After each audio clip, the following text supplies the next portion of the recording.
Okay, so tell me your name and where you're from. My name is ZVI, and I'm from New Zealand. What part of New Zealand are you in? I'm in the Waikato. The city is called Hamilton, or yeah, so Waikato district, about 2 hours from Auckland. So, and wait, where is the capital of New Zealand? Is that Wellington? Yeah, Okay. strange. Like a lot of places in the world, a smaller city is actually the capital. So the Hmm. biggest city, well-known city, is Auckland, but it's not the capital. So, tell us about what kind of music you do there. And I have two different uh, offshoots of music that I do. I have a band that I work with, and I'm the front man for them. They're a reggae element. Um, I would say it'd be reggae would be the backdrop, the kind of foundation that we built from, and then encumbered all of our different genres into that. So I would say it's a new style of reggae with fusion of progressive elements in there. Um, and then I also do solo music as well. That tends to be more stuff from my heart, so along the lines of the folk slash pop singer-songwriter stuff. Yeah, that's what I do musically. So what has been the effect then this year with COVID and lockdowns? Has it affected a lot of the music there in New Zealand? I mean, shut down a lot of the shows, and what kind of effect has that had with the lockdowns?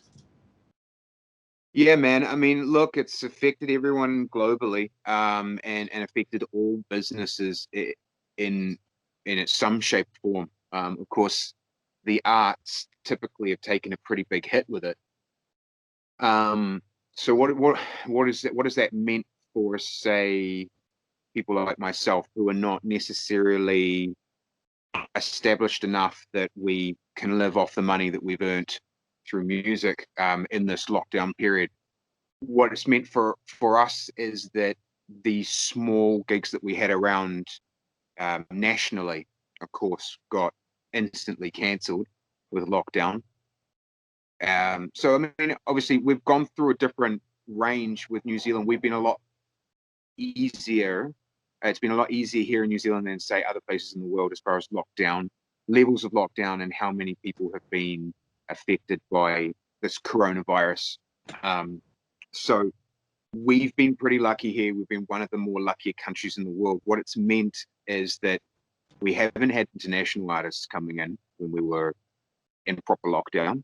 Our Prime Minister, bless her, kind of she really loves her people. She loves New Zealand and the people that live here. And so she put that forward more than anything. So she stopped, anybody coming in from overseas. So we had no international acts. And I suppose the big New Zealand bands felt that yes, they could play the odd gig around, but they didn't want to oversaturate the market with their already well-known music. So what that's done is it's created, I guess, some opening for us smaller groups, artists, bands to be able to nationally get known and recognized. Um, or at least I've seen that open in the market and that possibility to be able to try and harness the fact that at the moment our airports borders are closed off to international acts to a degree. We're actually obviously, as every place is constantly adapting and changing, we are at the moment um, reasonably free around New Zealand. We've got no issues here. And I think the odd international artist can get in through a lot of quarantine process. Um, but what that's meant, I guess, is for a lot of musicians, artists, poets, whatever, is to go back to the drawing board, to write again, to remember what it is to sit back with your pen and paper, off the road, I guess, for a lot of these big musos, and really get back to the roots of music again and why we do music. And I think for a lot of musicians in particular, it has allowed us to go back to our roots and find why we originally started. Some have decided since coming back, since the music has opened up, to actually step back from the music now. They've decided, maybe they had their run on it. And for others, like myself, it's given us more of a push and more of a drive to be able to try to get music out and our own music out there as far and wide as we possibly can. I think the world is also looking a reasonable amount at New Zealand because we've done quite well with everything, and the fact that a lot of countries are looking at New Zealand as a place to be able to possibly film movies, TV series, music videos, because we are theoretically reasonably COVID free at the moment. So for the arts, we have definitely felt it, but not as bad in New Zealand as some other countries. And we are very lucky in that aspect due to our chief in command. She has made it possible for us to be able to continue doing the arts. And, I'm in the process at the moment of setting up a New Zealand tour for kind of like the early start of next year. So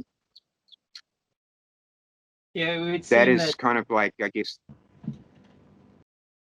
I was gonna say, it seems like your leader kind of took the opposite as Donald Trump took. My current president, he kind of pretended like he acted like it was a joke, and then he ended up catching COVID himself, and then even afterwards he still isn't taking it that seriously. So we both just had an election. You guys had a marijuana referendum on a ballot, and it didn't pass. Is CBD, for instance, is that legal at any place in New Zealand? Are there areas of New Zealand where marijuana is decriminalized at all? So I'm not massively well versed when it comes to the legislated rules, when it comes to legality form as far as what's recently happened. But I do know that CBD is accessible for people with health issues in New Zealand. That is, I think, legal. You've definitely got to have some serious debilitating illness for you to be able to get it from the government in that aspect. But at the moment, unfortunately, the referendum did not pass in, strangely. So very strange. We only missed out by a few thousand, but it wasn't much. So we're hoping that it will bring back at least the option that they'll redo it again soon.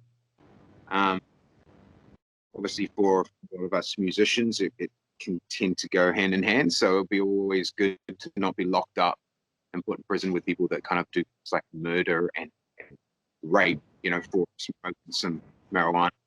Yep. Look, the laws in that change when they're meant to change at the right time.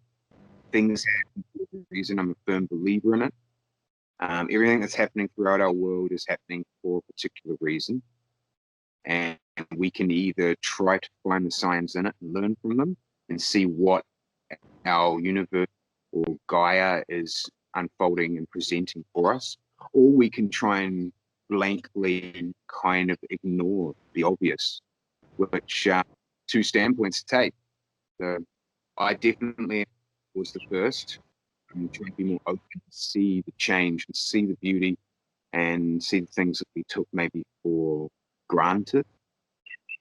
I think this has been a very world and everybody in it. Something smooth is calling. Have you ever lost yourself on a Sunday? I got a party in my mind that's better with more in my plate that's just for you. Always up my Sunday smoothie, yeah.